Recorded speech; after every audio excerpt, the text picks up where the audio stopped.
Badgers, happy Wednesday. I hope you all are doing great, and I hope that some of you are able to enjoy some of those small groups that have started this week.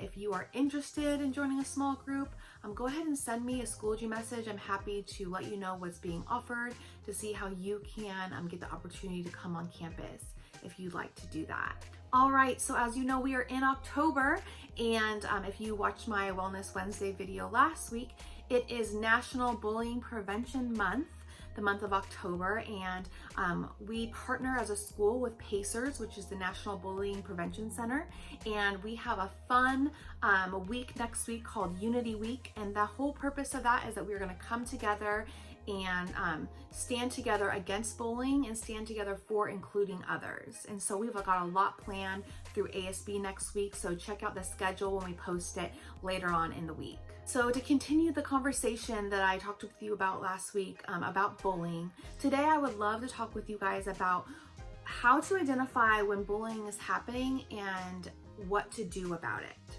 So it's so important that we know when bullying is occurring and when different types of conflict are going on. That way we know how to respond, how to feel, and then we know what to do to respond to that conflict.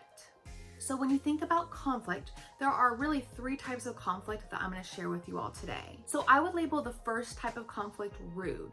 So in a rude situation, that's when someone says something unintentionally that may be hurtful to others. So an example might be if someone got on a team and you didn't, and they're bragging about getting on the team.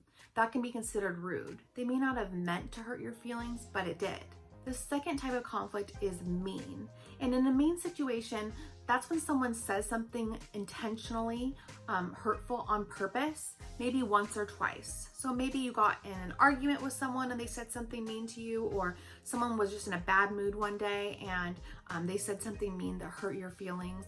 That would be a mean situation. It's not okay and it's hurtful, but it's not exactly bullying. So the third type of conflict is bullying. And in a bullying situation, that is when someone does something intentionally hurtful. They do it on purpose. There is a pattern, so they do it repeatedly, and then it involves an imbalance of power. So there's three key words to remember when thinking about bullying, and that is purpose, pattern, and power. So it's done on purpose, it's done in a pattern, so repeatedly, and it involves an imbalance of power. And what I mean by that is that someone does it to try to make someone else feel small. They try to do it to have power or control over someone else. So those are the three identifiers, the three P's, purpose, pattern, and power, when trying to identify when bullying is happening. So now you know the different types of conflict. Now, could you identify them?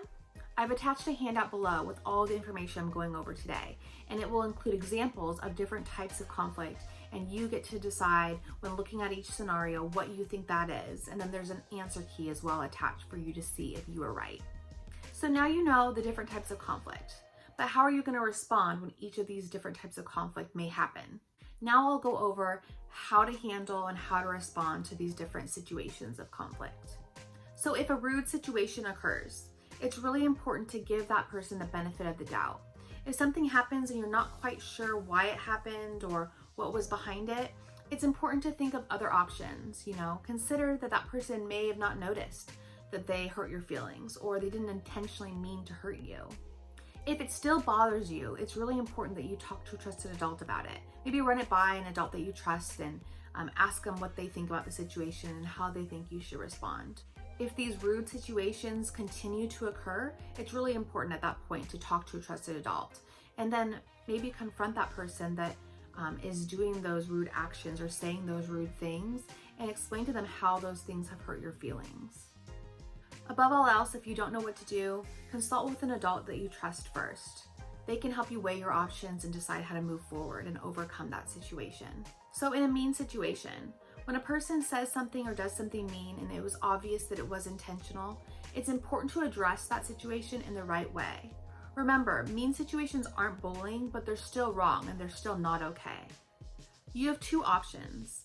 You could either talk with the student and let them know politely how what they did made you feel, or you can consult with a trusted adult first and see what they think and see how they would proceed in handling that situation. Depending on the severity of what happened, it may be best to talk with an adult first. All right, so now what do you do in a bullying situation? It is so important, no matter what, if the situation involves bullying, that you talk to a trusted adult. Involve them in what's happening and get support from someone who cares about you. When you talk to me, the counselor, everything you share with me is confidential. And so when you tell me what's going on, I'm not just going to take action, but I'm going to listen to you, support you, and walk with you through creating a plan to keep you safe and help you feel more comfortable about what's going on at school. Remember, above all else, you are not alone, and the adults at school are here to support you. All of your teachers, Mrs. Morrow, and myself care very much about what you're going through, and we want you to feel safe and be able to have fun here at CAMS. So involve us in what's going on, and we'll help you to create a plan to make things better. And attached to my handout here, I also have at the end a conflict action plan where you can write down what's going on and be able to identify what is happening and what you need to do to resolve what's going on. All right, everyone, I hope that was helpful today for you. Please know that you have more questions about it. Please send me a Schoology message. I'm happy to explain it more to you and walk you through it. I have that handout attached about how to handle conflict, and it's got plenty of what I talked about today and more for you to be able to find support and guidance if you ever are experiencing bullying or observing it happening to your friends or your peers. Be sure to check that out, and if you want to talk with me about situations of conflict or bullying, please send me a Schoology message or fill out the form below, and I'm happy to talk with you and support you. Okay, everyone, stay tuned for some more posts about Unity Week next week, and I will see you then. Have a great rest of your day.